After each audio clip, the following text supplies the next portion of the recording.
Morning दोस्तों, आज मैं आपके सामने एक बहुत ही सुंदर कहानी लेकर आ रहा हूँ जिसका नाम है एक बार प्रतिस्पर्धा में। देखिए, इस चित्र को देख के समझिए। दो धावक है, रनर है, इंटरनेशनल गेम चल रहा है एथलीट का, और एक जो धावक है वो दूसरे वाले को धक्का दे रहा है ना। देखते हैं कि क्या होता है इसमें, धक्का क्यों दे रहा है, ये जानना ज़रूरी है हमें। एक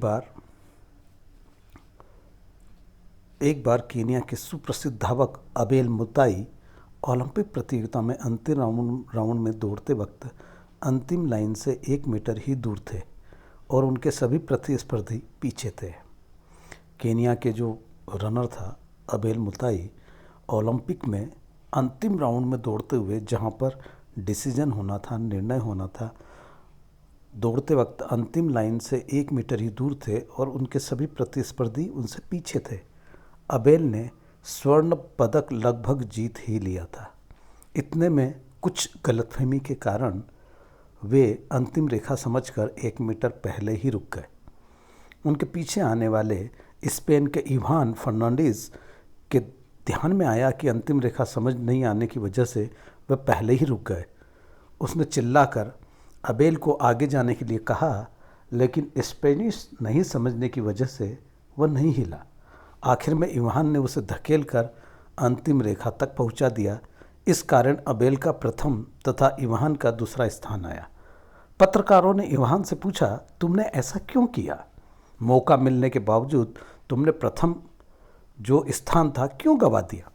इवान ने कहा, मेरा सपना है कि हम एक दिन ऐसी मानव जाति बनाएंगे जो एक दूसरे को मदद करेगी, ना कि उसकी भूल से फ़ायदा उठाएगी, और मैंने प्रथम स्थान नहीं गंवाया। पत्रकार ने फिर कहा, लेकिन तुमने केनियन प्रतिस्पर्धी को धकेल के आगे लाया, क्यों किया ऐसा? इस पर इवान ने कहा, वह तो प्रथम था ही, यह प्रतियोगिता उसी की थी। पत्रकार ने फिर कहा, लेकिन तुम स्वर्ण पदक जीत सकते थे। इवान ने कहा, उस जीतने का अर्थ क्या होता? उस जीतने का क्या अर्थ होता? मेरे पदक को सम्मान मिलता, मेरी माँ ने मुझे क्या कहा, ये ज़्यादा ज़रूरी है। संस्कार एक पीढ़ी से दूसरी पीढ़ी तक आगे जाते रहते हैं। मैंने अगली पीढ़ी को क्या दिया? दूसरों की दुर्बलता या अज्ञान का फ़ायदा न उठाते हुए उनको मदद करने की सीख मेरी माँ ने मुझे दी है।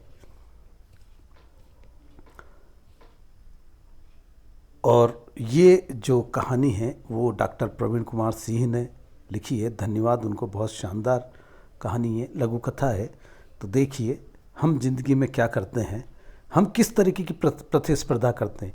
ये बड़ी ही स्वस्थ प्रतिस्पर्धा थी और यही होना चाहिए। जीवन के हर मोड़ पर जब हम आगे निकलने की कोशिश करते हैं तो हमें वो देखना चाहिए कि उस आगे कौन होना चाहिए जो उसको डिज़र्व करता है। धन्यवाद।